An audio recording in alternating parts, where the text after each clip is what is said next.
Welcome to the Wired to Hunt podcast. This week on the show, we are discussing the increasing challenges of finding free hunting permission in these days and specific strategies for still being able to gain that access with our guest, Spencer Neuharth.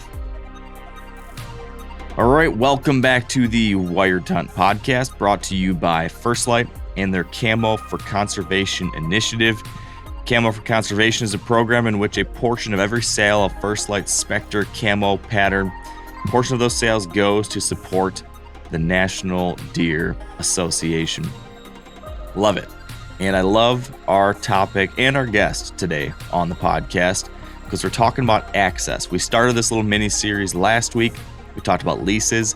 And now today we are talking about getting hunting permission, free permission, access to places to hunt, regardless of how much money and what kind of resources you have available to you. And I think this is obviously a very, very important topic. It's something that I have been working on for a whole lot of years, trying to figure out how to do this.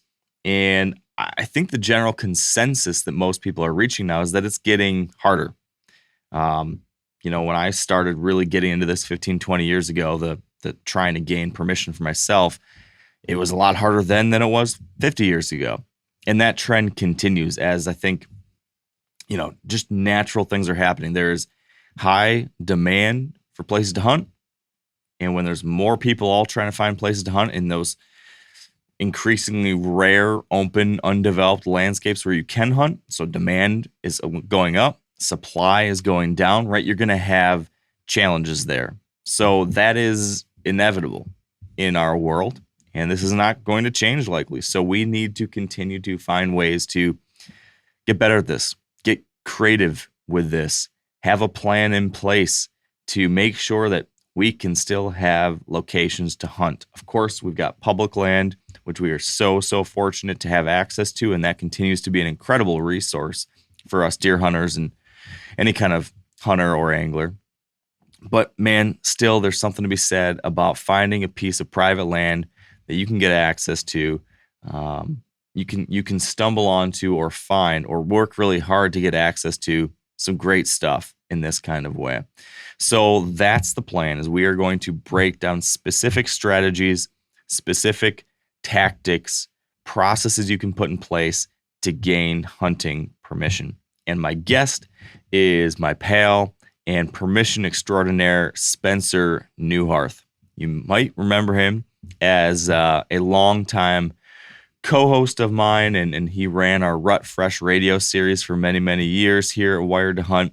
He now hosts the MeatEater Trivia podcast, so he's still in the MeatEater universe. He's still in my world. We just haven't got to hear from him as often here on Wired to Hunt, so I'm excited to have him back. And he's a guy who's kind of specialized in getting permission and doing it in a number of different ways. So that's what I'm excited about in this particular chat, because he can give us really good ideas on, how to assess the quality of a piece of property as whether or not you should be interested in trying to get access to it. He's got ideas about how to get permission by knocking on doors. He's done it by phone calls. He's done it through social media, and he's done it through letter writing campaigns, actually. So we discuss all of those different approaches. So no matter if you are a people person or not, if you are terrified by the idea of going up to a stranger, or if you are excited by that idea, there's going to be a tactic that you can try coming out of this chat. So that's the plan. I want to give you one quick heads up on something, and then I want to give you a few of my own thoughts on this before we get Spencer on the line. Now, number one, quick kind of public service announcement. I don't even know when this was. I guess it would have been early this winter, maybe. We dropped our first new Wired to Hunt merchandise in years. I had a new hat that's being sold on the MeatEater store. It's got a really cool, I should have been wearing it for this one, but there's a really cool deer illustration across the front, and it says Wired to Hunt on the side over there. Well, we're almost out of them. We're almost completely sold out. So if you want to get one of the last handful of Wired to Hunt hats on this run, head on over to themeateater.com. Or there's actually a link in the description for this podcast today, so you can click that. I do not know if we're going to have another run of these. I do not know if there will be more. If there will be different colors next time, or if there will be different styles, no idea yet. I think it's probably going to be determined on whether or not we sell out of these, which it seems like we're going to. And if that's the case, hopefully there will be support to get some new stuff. But get these while they last, because I just don't know what's coming next. So that's the first heads up. Wired Hunt hats are nearing zero. Check them out now. And I guess that's really it. There are two other things I suppose worth noting. The MeatEater live tour is, depending on when you're listening to this, I think it's kicking off very, very soon. So if you are in the west part of the United States, that's where the MeatEater live tour is this year. Head on over to themeateater.com to get more details on that. And then finally, there's a new thing that MeatEater's launching called MeatEater Experiences. This is going to be an opportunity for folks to join the MeatEater crew, people like Steve, Giannis, Cal, myself, and Tony even, on fishing or hunting trips. I'll let you get into all the details over on the website if that's something that you are intrigued by. But that's the thing. MeatEater Experiences, that is available to learn all about at themeateater.com as well. So that is it for housekeeping and updates. Now let's talk a little bit about permission. And I just want to give you a few of my thoughts, from my own experience before we get Spencer on here. And I think the biggest thing, and we do talk about this a little bit, but I want to emphasize it here at the beginning, is that getting hunting permission in 2024 or 2025, 26, 27, whenever it is that you're listening to this, it is really a numbers game. It's going to come down to how much effort are you willing to put into this? How hard are you willing to work at this? How many attempts are you going to have, right? How many swings at the ball? If you want to hit home runs, right, you're not going to hit them every time. You're not going to hit them 1 out of every 10 times probably, right? You need to try over and over and over and over again and not be disheartened when you get a bunch of no's, because you are going to get a lot of no's. Whether you're knocking on doors, whether you're sending letters, whether you are, asking friends and family members in random conversations whenever you find out somebody owns land, right? We're asking a lot. If you think about it, asking for someone to let us, maybe we're random strangers, let us have free hunting access to their hard-earned land, to a resource that they've put sweat, money, tears into maybe, and then expect, hey, we just think we should be able to walk out there and use their thing. That's a big ask. So we should not be surprised that people are hesitant, that people are unsure, that people have reservations about that, or the fact that they just don't want you using their stuff when they've got other people they know that already do. So we're taking a flyer. This is a moonshot right out the gate. Don't be surprised when your moonshot does not land on the moon every time, okay? That's a big thing. I think if we go into this with the wrong expectations, we can be beat down quickly, get depressed by it, and quit. That will not lead to getting hunting permission. You got to go into this knowing it's going to be 96% no's. And every time you get one of those no's, rather than looking at that as, crap, this sucks, I got another no, I would encourage you to instead, every time you get a no, think to yourself, all right, I'm one step closer to that yes, because I've checked another no off the list. We're getting closer. We're getting closer. So actually, that's good news, because you are closer to what you want. Keep that in mind throughout this process. Number 2, and again, this is something that Spencer brings up, and Spencer uses this to his advantage as well, but I want to kind of sign off on it, I guess, as someone who agrees with him, and that is the fact that, you should always be looking for hunting permission. And by that, I mean, have this thing going on in the back of your mind in which you are always lighting up and paying attention when you happen to hear of an opportunity, when you happen to hear of someone who owns land, when you happen to hear of someone who has a great aunt who lives on 80 acres, when you happen to hear of a coworker who mentions the fact that they grew up on a family farm, but, now nobody goes back there anymore. When you hear anything like that, when you hear that your neighbor just bought a new house on 10 acres and they don't hunt, anytime there's that possibility, you hear of land and it sounds like, well, maybe it's not getting hunted, or maybe you just don't know, it's worth asking. it's worth having those conversations. It's always worth throwing it out there. Let's say your buddy, like I just said, buddy buys a new house. It's on 10 acres. It's back in the woods. He talks about, man, it's awesome. Been seeing deer behind the house, yada, yada, yada. And then all of a sudden you're thinking, 10 acres. That's not nothing. He doesn't hunt. Can't hurt. Hey, man, I'm into hunting. I lost 2 spots this past year. What do you think about me ever going out there and bow hunting, a few weekends?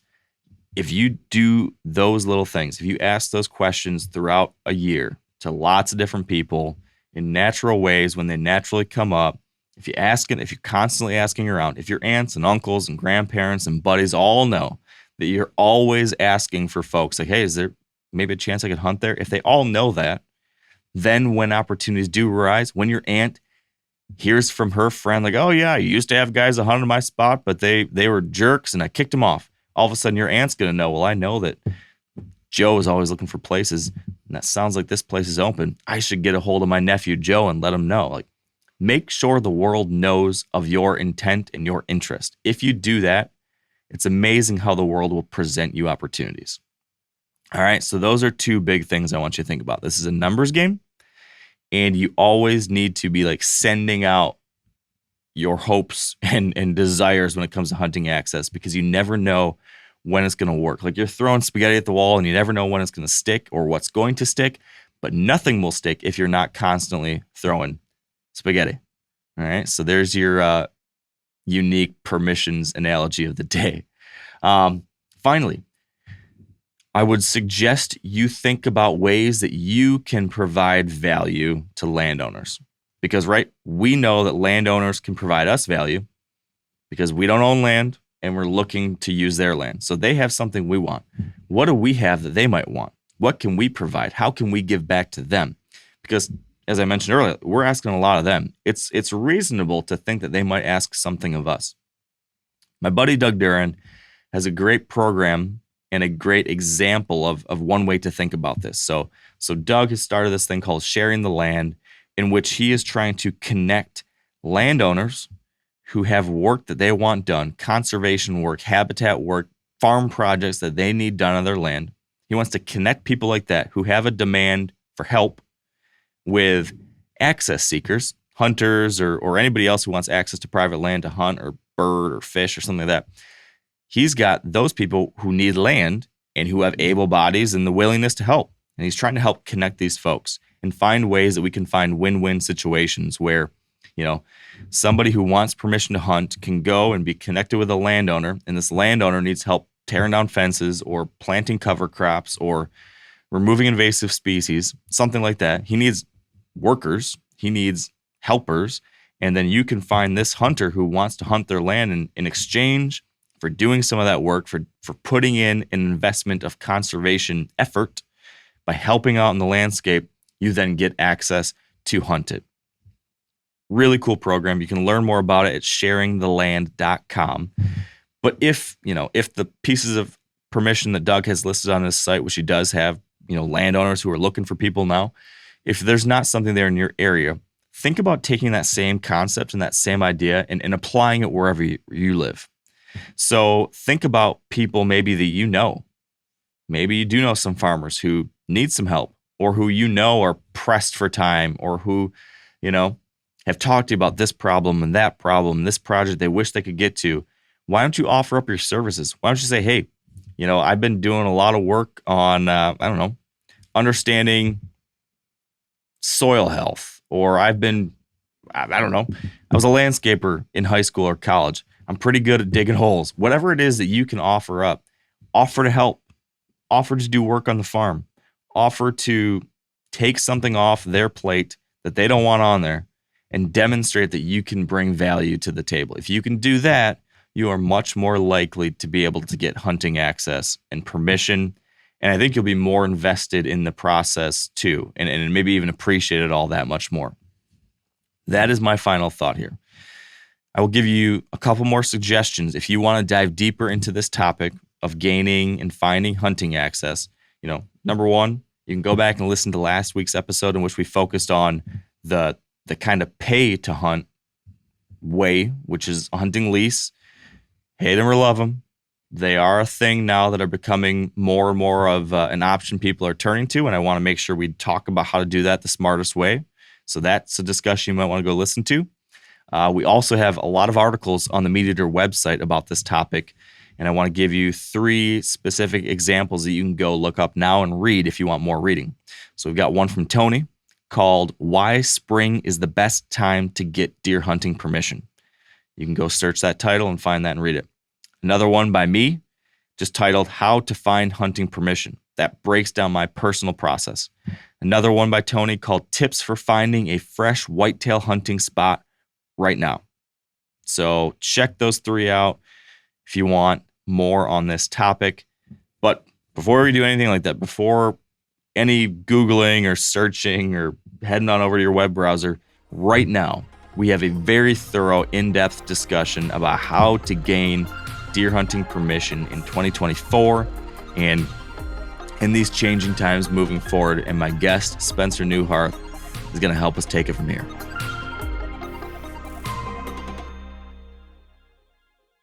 All right, back with me again for the first time, I think, since he walked out on me like a groom left at the aisle by the bride. Just walked right out of my life.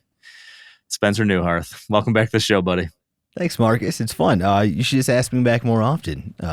It's not as though I'm like turning down invites to be on Wired to Hunt. I feel like you walked out on me as well. I've tried to rekindle this and it just hasn't happened. Well, I prefer the way that I positioned it the first time, but we'll just move forward from here. Sure. Water under the bridge. No crying over spilt milk. I'm glad to be chit-chatting with you again and talking whitetails, which do you get to do very often there at HQ, or you kind of hide that part of you? Yeah, no, it's uncommon to get to talk whitetails, and when I am talking whitetails, it feels like it's in defense of whitetails and whitetail hunters. Folks in this studio tend to have a very prickly attitude about hunters who sit in tree stands or like to hunt America's most popular big game animal. So this will be a pleasant. This will be a pleasant podcast when it comes to whitetails and different than what I'm used to lately. Yeah, buddy, you're in the trust tree right now. Okay. You're in a safe place. Mm-hmm. Yes, this is safe. You're with your people. So the thing we're talking about today, and the thing we've talked about for a couple weeks now, buddy, is access. And I don't know if you've experienced this, but it seems like, over the last, well, not even just the last 20, 30 years, but even this last 5 years, it seems like it's been getting even more difficult to get access to places. And this is a common thing. This is not news to anyone. People have been talking about this and complaining about this for quite a while. But today I want to specifically focus on permission, like free permission. We've talked about leases. We've talked about some other things, but today it's can you still get free permission?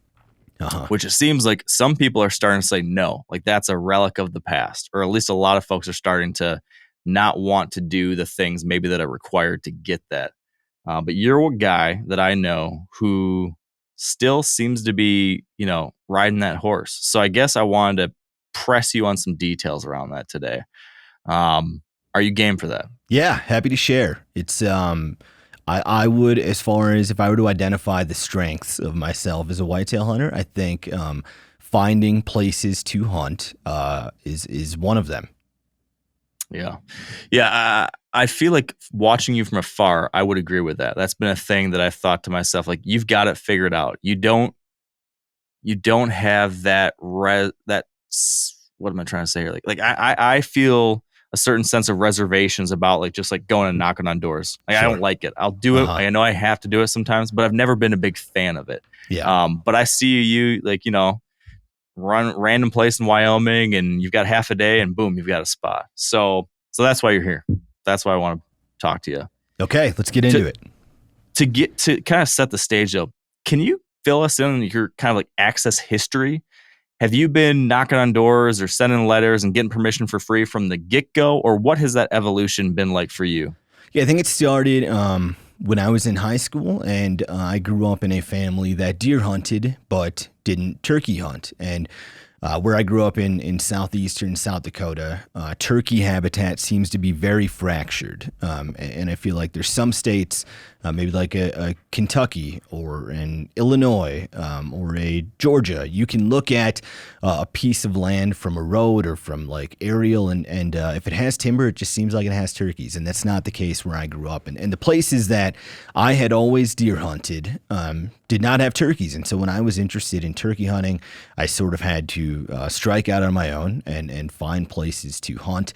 And I guess that was the genesis of me knocking on doors, calling landowners, sending letters, was trying to find places to turkey hunt. And so that started, I don't know, probably when I was like a junior in high school. And then when I went off to college, I went to college. That was a little over an hour away from home, and I still wanted to be able to hunt weekdays, and it was a place that didn't have hardly any public land. And so there again, that was like the next chapter. Okay, now I need to find hunting permissions for deer because I'd like to hunt on a Wednesday, and I don't want to drive an hour back home.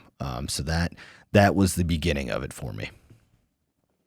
Do you remember what those early days were like? Like the first door you knocked on, or some of those early interactions? Were you like Rico Suave with a deep baritone voice, like nailing it right out the get-go, or did you struggle at first? No, I struggled. It was especially hard for me to talk to a stranger about it. And I think my first interactions were with folks that I was familiar with, like somebody that I knew their dad because I went to school with their kid, or someone who was my math teacher in middle school. I started off with like folks that I felt like were within my network, and if I did have to talk to a stranger, that was typically unsuccessful and a thing that I had to like hype myself up for a lot, and often that wasn't enough either for it to be like easy for me to go ask somebody for permission. So the early days were much tougher, and I've now realized as I've gotten older that hey, worst case scenario is you're going to say no, and that's okay, and that happens a lot, and then you just move on. It's never been the case like on when you were hunting in, what was it, Washington, D.C., where the cops were called. Yeah. That's unusual. that doesn't happen. Yes. You might envision that the worst case scenario is that, but the reality is it isn't. They're typically pretty pleasant, or they're not unpleasant experiences. And again, they might say no, but that's okay. Okay, but it's not always, or at least from my experience, it's not always rainbows and butterflies, even when they do say no. You haven't had the cops called them, but have you had anything weird happen, or what's the worst thing that you have had happen? So you must have been in some kind of awkward situation or something over the years. The worst thing that I've had happen. I would guess it's like encountering somebody who is anti-hunting, or someone who feels like they have to go over the top to tell me no, like almost insulting or something like that, and that can be unpleasant, but nothing that's ever been like a disaster. And so I guess the good news is, if something isn't sticking out to me as being like a really bad scenario, then I think that says that bad things don't happen all that often, I guess. And I feel like I've contacted quite literally hundreds of landowners over the year, and when it goes bad, it's not all that bad. I guess worst case scenario, nothing comes to mind for me.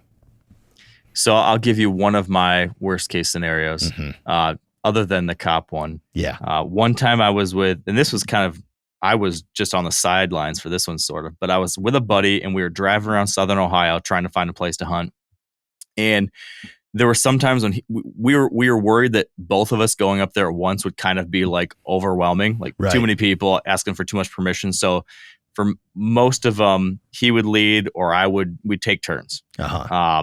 And so on this house, he led, and he in particular had a belief, and there might be truth to this, that the more sketchy a looking house it is, the better chance you have of getting permission on the farm. Right? Because if you go to like a really fancy, very expensive home and they've got 100 acres and, knock on that door, like for sure, they bought the place because they want to use it for themselves or whatever. But you might be able to find like that very rundown, middle of nowhere place where, they're very okay with whatever, they're okay with it. Yep. They don't have a bunch of people already there. They didn't buy this place specifically because they wanted to kill huge giant bucks, whatever. Yep. They've just been there. So his angle was like, we seek out that kind of place. Sure. And so I just remember this one particular place, like it was, like missing windows, hadn't been painted in 40 years. There's every old tractor, every old car, every old bicycle that this family had owned for 50 years in the lawn. Yep. Goes up to the front door. Gentleman opens the door in his underwear still and like a very stained wife beater. And then my buddy, he asked him into his house. And so you can't say no to that. Yeah. So then he goes into the house and I can't see what's going on anymore. And so I'm sitting there just thinking, okay, like it looked like, just like, it just kind of looked like the beginning of like one of those movies where someone doesn't come out of the house. Yeah, this seems very cinematic. Yes. And so I just remember thinking like after 10 minutes, like, do I need to get up and go check? And then after 15 minutes, like, do I need to be worried? After like 20 minutes, like I'm thinking seriously, okay, I should just like go walk up there and like try to, it's probably fine. They're just probably in there having coffee or talking, but I probably need to like just check on the situation. So I just remember for 20 minutes stressing about like what's going on. And then finally, right before I was about to go and get in there, they came back out and then I was waved in. And then, from there, it was fine. But you just find yourself in all sorts of kind of interesting or awkward or strange situations. When Did you get permission? We did not get permission. Oh, so what was going on for that 20 minutes? Just want to chit chat. Okay. Like I found that a lot. Like when you, especially like certain parts of the country that aren't as busy, I think. Like, right, if you live far out there, you don't have a lot of visitors. So sometimes we would have people that just want to talk, or like they'll hear you out and then they tell you about Bob and their uncle who so-and-so. And like before, you just never know where those conversations are going to go. And I've always thought you never rush yourself out of it. Sure. Like one thing I've learned over the years is like, if they want to chat, let them chat, be polite, be respectful. Like you pushed yourself on them in the first place. Yes. So, don't be rude pushing yourself out. And then at the same time, you never know what might happen. Like I've had situations where they say no at first, but then they just keep talking and they get to know you a little bit more. And you're there an hour and you've told them your life story and they've told you their life story. And by the end of it, they're like, oh, you know what? Yeah. Sure, you could hunt. Yep. So that's all a long-winded way of getting to what I really wanted to ask you about, Spencer, which is you've been through the ringer. You've done it for many years since high school. Where have you landed? I think I know, but where have you landed as far as what you think is your preferred mode now of getting permission? My preferred mode, I think it is hardest to turn me down in person. If I am like, a person-to-person exchange at their front door or something, that seems to be where I have the most success. And if I were to like think about the ways that I have the best odds of getting permission, I would say face-to-face are the best odds for me.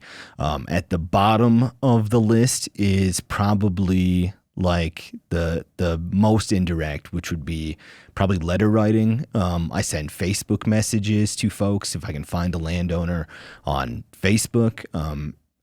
Those things have worked out for me, but at a lower rate than face-to-face. And then somewhere in between there would be making a phone call. That's between face-to-face and between sending a digital message or a physical letter would be a phone call. So if I'm local to the area, I prefer to go talk to them. If that's not the case, I prefer to call them on the phone. And in other situations, I will send them a Facebook message. And then in like very specific examples, I will shotgun out a bunch of letters to people, to which, I feel like the last time I did that was a couple of years ago here in Montana. I think I sent out, it was like 111 or 118 letters something like that. And I think of that 118, I had gotten 3 permissions where I got access to hunt something. And I feel like I only heard back from probably like 10 to 20 people. And then the other, that leaves about 100 letters that were just totally unanswered. And that's fine. And there's like pros and cons to any approach. And the pro to that was I could contact a ton of people at once. The con was that I was likely never going to hear back. But it's just one approach. I don't put all my eggs in one specific basket, but prefer face to face. But I'll try anything. All right, I want to dig into all of those, but you ended with the letter thing, and the letter thing is something that I think you're kind of known for a little bit. That's a little bit more unique. So that's not bad. Like you sent out 118 letters, you got 3 permissions. Like I know the percentage rate isn't good, but you got 3 new permissions. Like that, like a lot of folks would be stoked to get permission on 3 new properties in a year. Yep. What was the lift? Like how long does it take you to send out 118 letters? Are we talking like hours and hours or days and days and days? Or is this I put in 4 hours and I got 3 new properties? Yeah. Some parts of it are like a grueling process, like finding 118 properties that you want to hunt. That is a ton of time on OnX. Sometimes I will like dedicate hours on a Saturday morning to be on my computer and find places that I'd be interested in hunting. And I will label those with a very specific pin on OnX. I think I do like a purple X or whatever. Like this is a place I'm interested in, right? And then actually writing the addresses down is another thing. Maybe at this point with like AI, there's a quicker way to do this, and you could like mass produce some letterhead with the addresses on it. As of like 3 years ago, that wasn't the case for me. And so you're spending a ton of hours just finding 118 properties, and then you're spending a lot of hours like writing somebody's address on a letter. Actually writing the letter, that probably took me a couple hours as well. And that was the approach I took. They weren't specific to landowners. In fact, I heard back from a landowner who said that he didn't like how he knew it was very impersonal because I started off with Dear Landowner, which he had correctly identified that I was reaching out to a ton of folks, and he didn't like that. And not that I would have gotten permission if I would have put like Dear Mark on it. Yeah. But that lowered my odds as well, not making them personalized. And so I think if I were to do it again, I would probably go to a smaller list of landowners and make them more personalized. I think that would up my odds. But as far as the input into the thing, it's days of work to identify the properties, hours of work to address the envelopes, and then it's very quick beyond that to add the stamps and drop them off to the post office. But it's a thing you can do like from your kitchen table at home, which makes it valuable in its own way. Yeah. What's your criteria when you're looking at OnX to choose these properties that you want to get access to from afar? Because these are places you've not been able to see before. So what are you looking for when you're going through that process? I think naturally folks would be inclined to pick out the best deer hunting properties, which is what I did as well when I started seeking properties in college. And I remember like the first day I had to hype myself out to go out and knock on doors. I was picking out like the 25 best properties in the area, and I didn't get a single permission. And I look back on that now and I'm like, well, duh. If it looked that good, if it was a manicured property, other folks are already hunting it, either for themselves or they have a neighbor or a nephew or a cousin, whatever that may be. So I lower my like criteria for a good deer property. If you were to grade them A, B, C, D, I'm almost never sending out letters for A's. B is more rare, but most commonly I'm looking for properties that you would say this is like a C on a school grading scale for how good it might be for deer hunting. Because I think less folks are then asking that person to hunt. It's less likely that they hunt it themselves. And that's good for you if you're looking for permission. The other thing is, this is something that's become more popular for me because I live in a place that does have a lot of public land.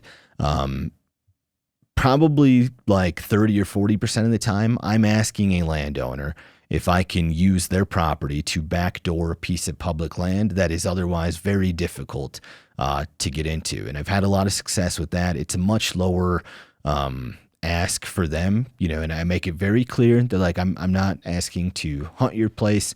I would just be crossing your property on foot to get to the public land that I am looking to hunt. And I've even had like those situations turn into and if you'd like to, you can also hunt on my side of the fence.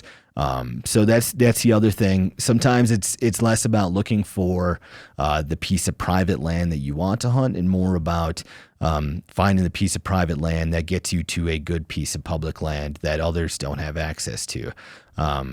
So that's my evolution of asking for permissions are looking for C properties and looking for properties that get me access to a piece of public. And then the other thing is if I do get a yes from a landowner, that is very powerful locally for getting other permissions. I've had that snowball a lot. I had this happen in Wyoming where I went and asked a landowner to hunt, and he had a few thousand acres, and then he said, well, my brother also owns the neighboring farm, and you can hunt that place. And so immediately I unlocked a couple more properties that way, and then I go talk to that person's neighbor, and I say, hey, I'm around here for a few days. I'm deer hunting. I'm from Montana, and I actually got permission from your neighbor, Mark Kenyon, to let me hunt.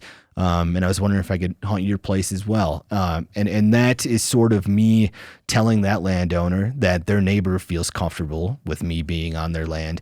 And that like really ups my success. You're significantly more likely to get permission on a neighbor's land if their neighbor has also let you hunt. And so that becomes like an all hands on deck situation for me. If I get permission on a place, I'm now bugging all the neighbors and whatever else is local if I think that landowner's name is going to be recognized when I talk to that other person. Yeah. I've had kind of a similar thing happen, but with a no. So whenever I get a no on a random door knock, yep, I always end by asking them, hey, is there anybody else in the area that you might think would be more willing to allow someone like me to go out there and bow hunt? Yep. And if ever I get, you should try Bill down the road. Like I always go there, and then I can open with like the referral. Yeah. Like, hey, my name is Mark. Bob down the street mentioned, I was just talking to Bob. Bob mentioned I should come, check in with you about yada, yada, yada, yada. And so kind of implicitly, there's a little bit of a connection there too. Like anytime I feel like you can make it seem like you have a connection to the community or like some kind of reason to be there. Like if I'm doing this locally, I'm like, hey, I live down on X street. Can I yada, yada, yada. Or I know my buddy Ross lives and hunts down on 115th Street or whatever. Can I always lead with anything I can to connect me to some kind of reference point, I guess is what I'm looking for here. Yep. And that seems to help some. Yeah, it gives you a local tie that you may not otherwise have. And like I said, I think it just makes that landowner more comfortable if they know that another landowner was comfortable enough to let you hunt. Yeah. Now back to the letters. So you established how you find all these properties. Mm-hmm.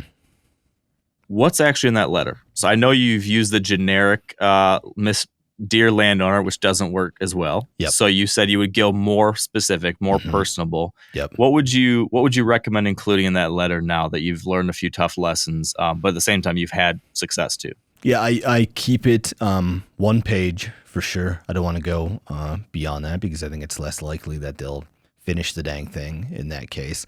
I'll open up and I'll tell them who I am. I don't say anything about my career because I've found that In some cases, that makes people more uncomfortable. I've lost permission on like a farm in Wyoming to hunt because we were filming 1 week in November one time, and I had to get them to sign a film release to allow us to like film on their piece of land, which is something we have to go through if we're filming a hunt, right? Whether it's on public land or private land, we have to have film releases signed, and those are kind of intimidating documents, right? They're like 6 pages.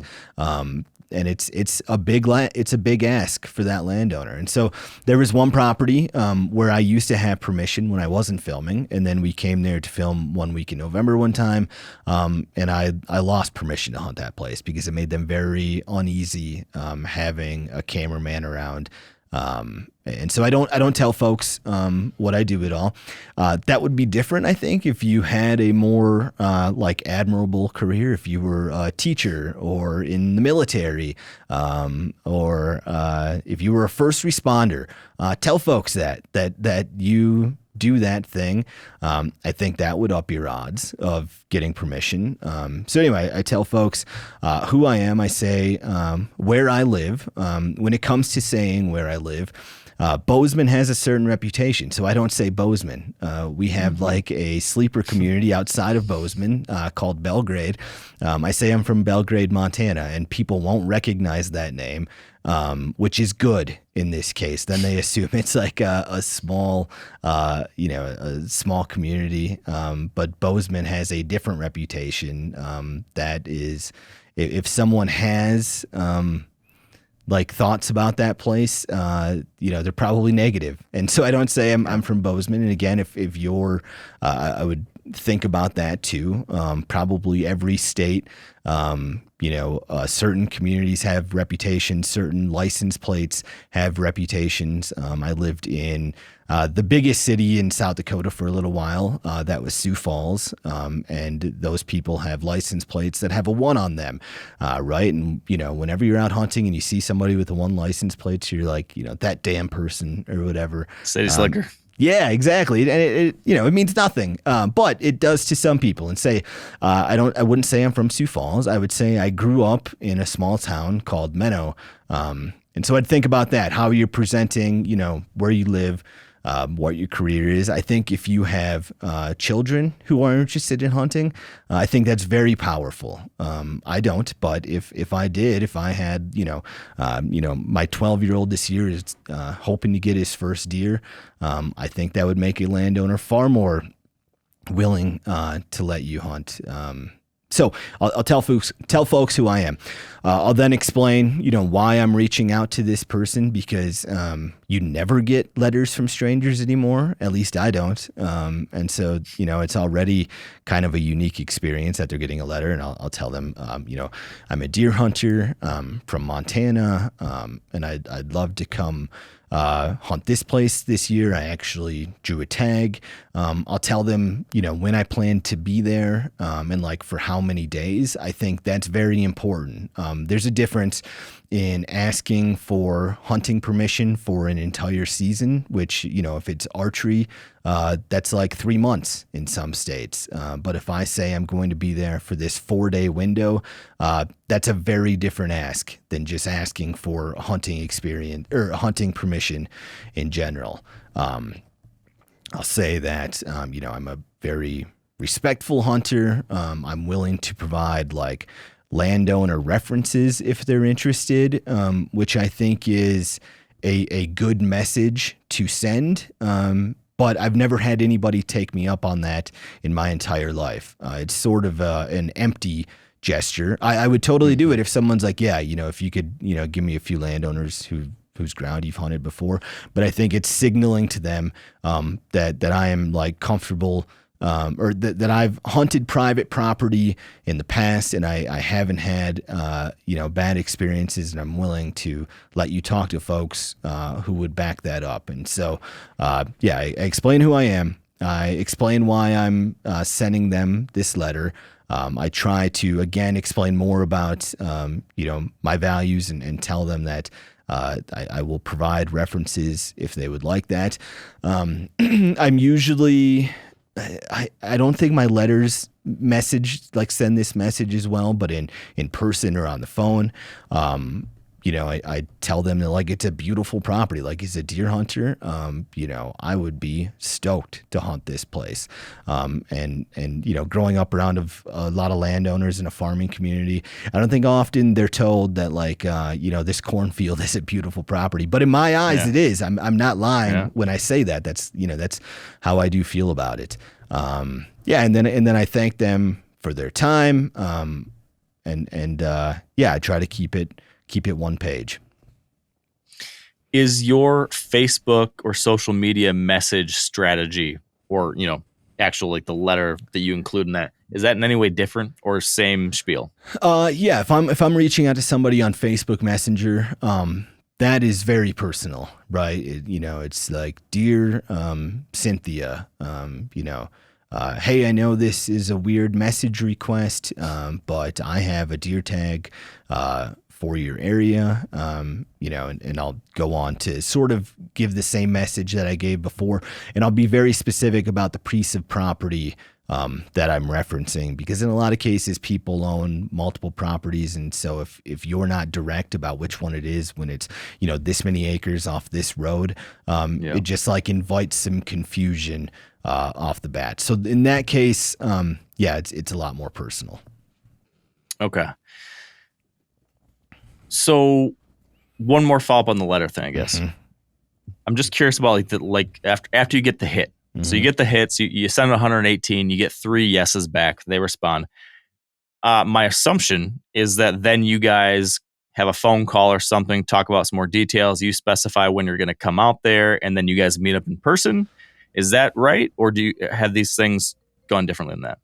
Yeah, I'm always offering to meet up in person, and I leave them a lot of ways to get a hold of me. I give them my phone number, tell them they can call me or they can text me. I give them my email, tell them they can email me, and then I give them my address. And if they want to write a letter back, they can do that.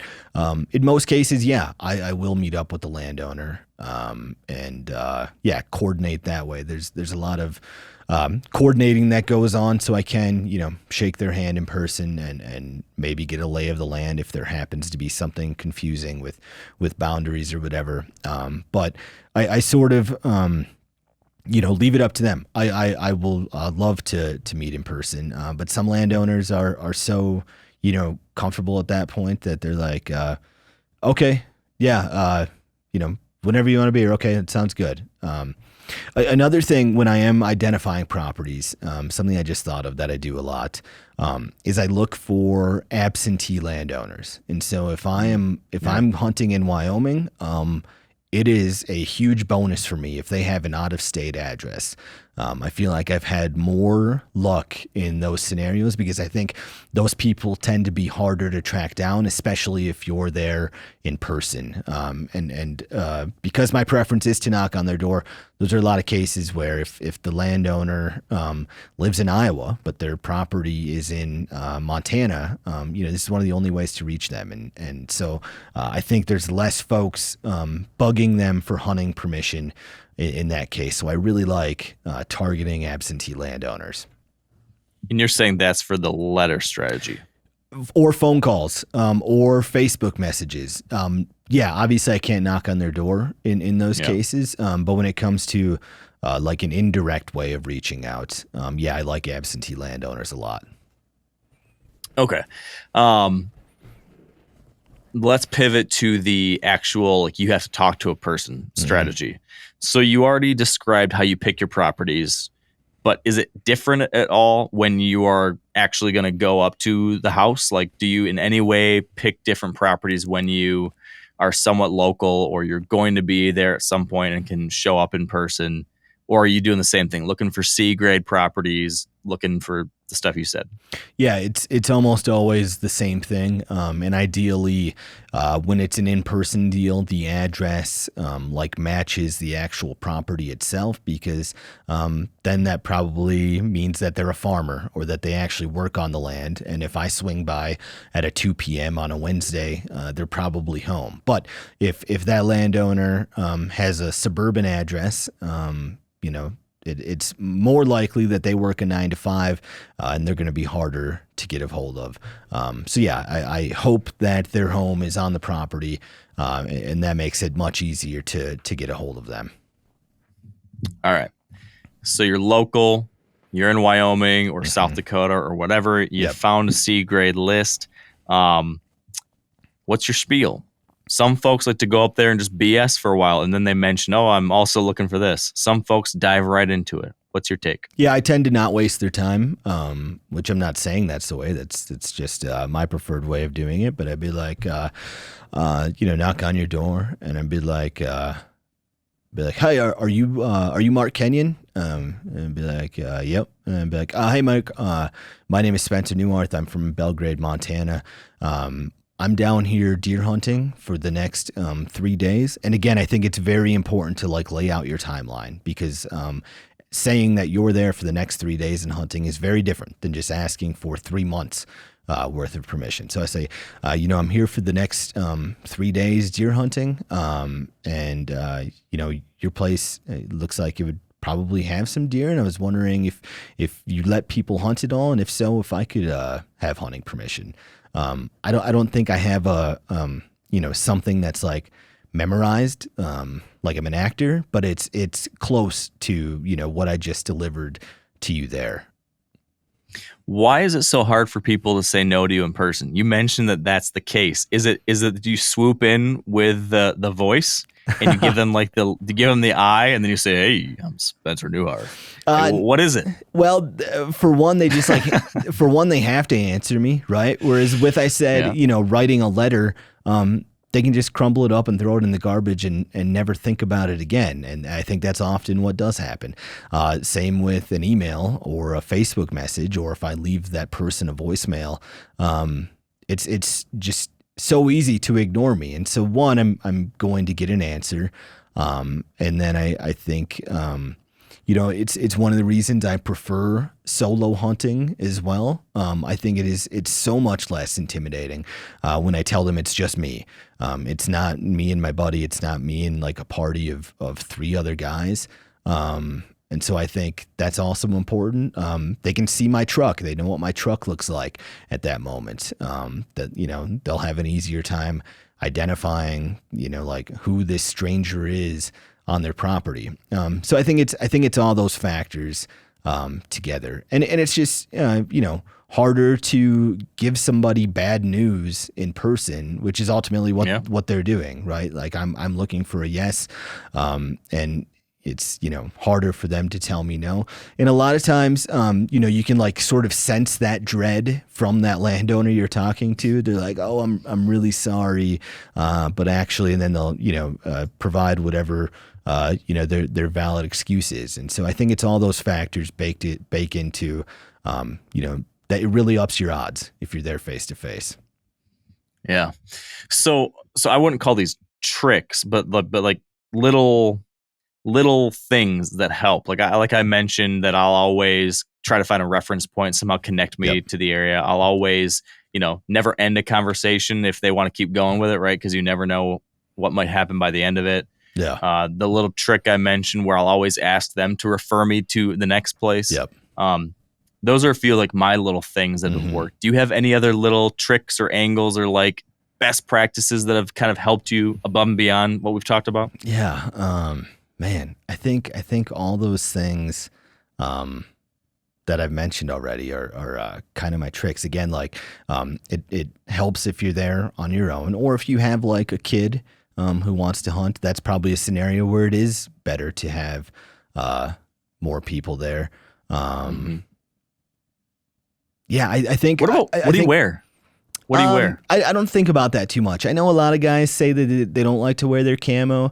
I've tried to like identify if that helps or hurts my odds, and I don't think it does either one. So if I happen to be wearing camo, like I'll wear the camo that I have on while I'm there.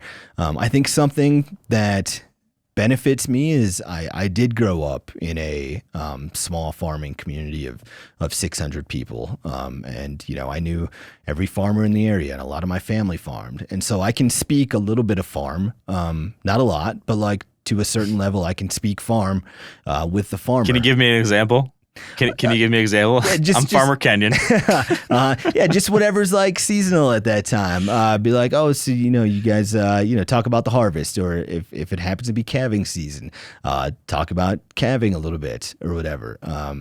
I don't know that I can give specific examples. That's a nice bushel you got over there. Yeah, sure. There you go. That's a good example. But I can like, it's always specific to whatever's happening there, but I can speak a little bit of farm. And I think that happens as well, because again, in these scenarios, it's better for them to not think of me as a stranger from Bozeman. And if I can talk a little farm with them about harvest or cattle or grain prices or whatever, that's to my benefit. And I think that, makes them more comfortable with the whole situation, that I'm not going to ruin their fence or do something totally idiotic like that. Yeah, 100% agree. So you gave me a perfect segue to the last thing I wanted to ask you about. You've hunted a lot of different places now by permission. Yep. Met with a lot of different landowners. I think a really important thing that anyone who wants to get permission to hunt somebody else's land needs to really think about is how to make sure they use that person's land respectfully, right? Can you leave us with a few of your best practices for making sure that you maintain a good relationship with the landowner and use their property respectfully, properly, in the ways they want? Yeah, I think one of the biggest things, most landowners are concerned about where you're driving, and I will basically neuter that conversation before it can happen and tell them to I'm just looking to walk, I'm not going to be driving anywhere.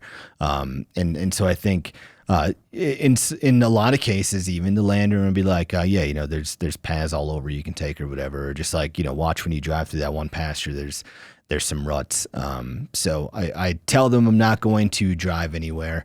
I think if, be conscious about conditions. One of the worst things you can do is if you are driving around, if they have a dirt road that they themselves are responsible for maintaining, don't drive down it when it's muddy or something like that. You're going to create ruts that are a problem then as soon as that dries, and until the landowner comes through and fixes that. I think foot traffic is very important to these people. So know that you're still going to be walking.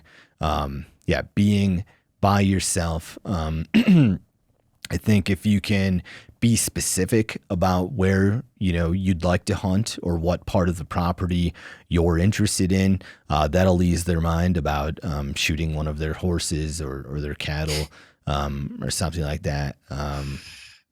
Make sure you don't shoot when there's a house behind where you're shooting at. Yes, I've heard that's strong advice, that shouldn't do that. Yep. At least from the camera angle, right? Yep.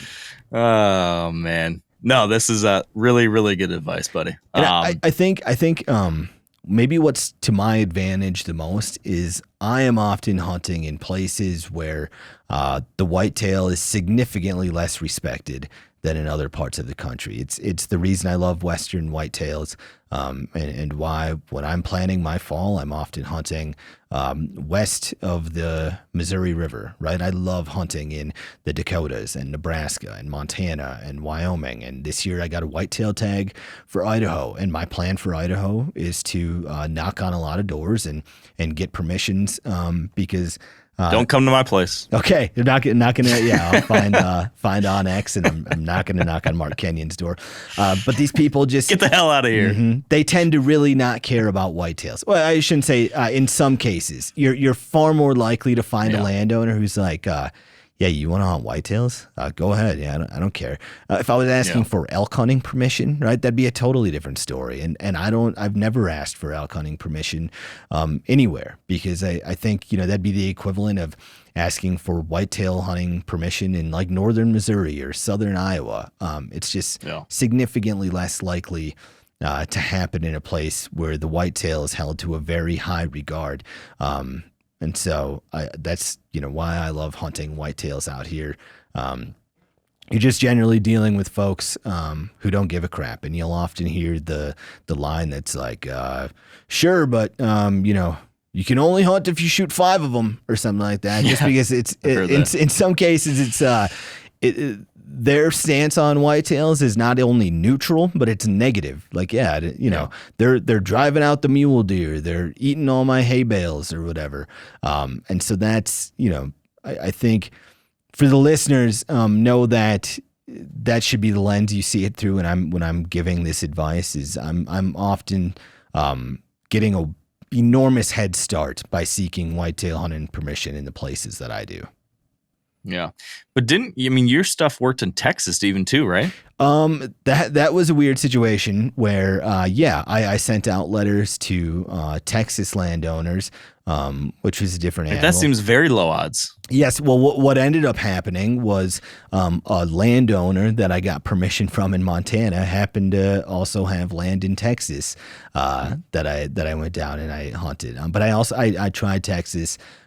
It wasn't near as successful, and I lived in Illinois for a while, right? And that was the hardest place for me to get permission. In fact, I got 0 permission when I lived in Illinois. So the advice that I'm giving has worked for left of the Missouri River, but it's probably less likely to work on the right side. But there's certainly things that you can do.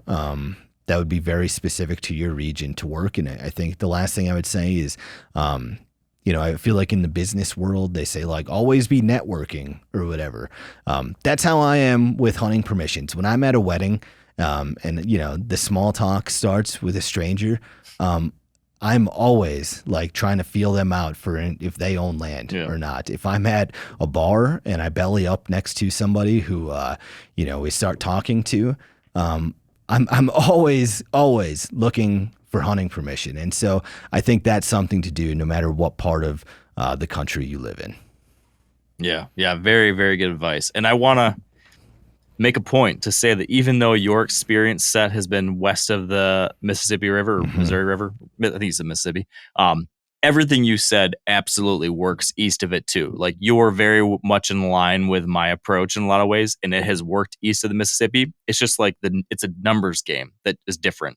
So it might work 1 out of 10 times for you west, and it might work, 1 out of 100 times to the east. So it's just a matter of like, you just have to have a larger sample size when you're trying to do it out here. Yep. But I think it's really, really good advice. So I appreciate you sharing this, Spencer. And I do want to give you a chance. Do you want to plug any specific trivia episodes? Is there anything fun coming up in the trivia world? The game, anything else? Ooh, can you plug something coming on the game yet or no? Not yet. We came out with the board game last fall, and I'll say this: there are more new trivia related board game products coming out this fall. We'll probably announce them this summer, and they'll be for sale in October or November. And I hope that they'll find a place in your deer camp. And if you don't have a deer camp, I hope they'll find a place in the glove box of your pickup, because this game is mobile. It was made by a deer hunter for deer hunters, and it's not exclusively for the kitchen table. It can go wherever you go, and our products coming out this year will also reflect that. Awesome, man. Well, great job with the podcast. Great job with the board game. Yeah. We are going to be playing it at our turkey camp coming up here in a few weeks. So it will find its way to probably the top of a cooler or something in a barn. Good. With a bunch of guys hunting. Glad to hear that. So. Last thing I would say, Mark, is when it happens for you and you get permission and you've hunted their place, just like go way, way over the top with how excited you are and how gracious you are. And, in my case, I don't have to fake it because I am stoked, and I do appreciate, the opportunity they've given me, and make it very clear that you are thrilled to hunt this place, and you're very thankful. And it'd be like, if you were a guest on a podcast and you were like, man, Mark, it was a pleasure. This was so much fun. Thank you. You've got a beautiful show here. I had the time of my life. I really appreciate you letting me be a guest here. And next time I would love to do this again if you'd allow me to hunt again in the future or be a guest again in the future. Would mean the world to me. Well, so here's the thing though. Now I don't know. Like, Are you just saying that because you want to get invited again in the future? Know. Or did you really enjoy it? I don't know, Mark. If you don't know, then I think I did a good job. You did, Spencer. Thank you. Thanks, Mark. All right, that is a wrap. Thanks for tuning in. Thank you for being a part of this community. Thanks for making this something that I'm excited about every day. And I'd say until next time, let's stay wired to hunt.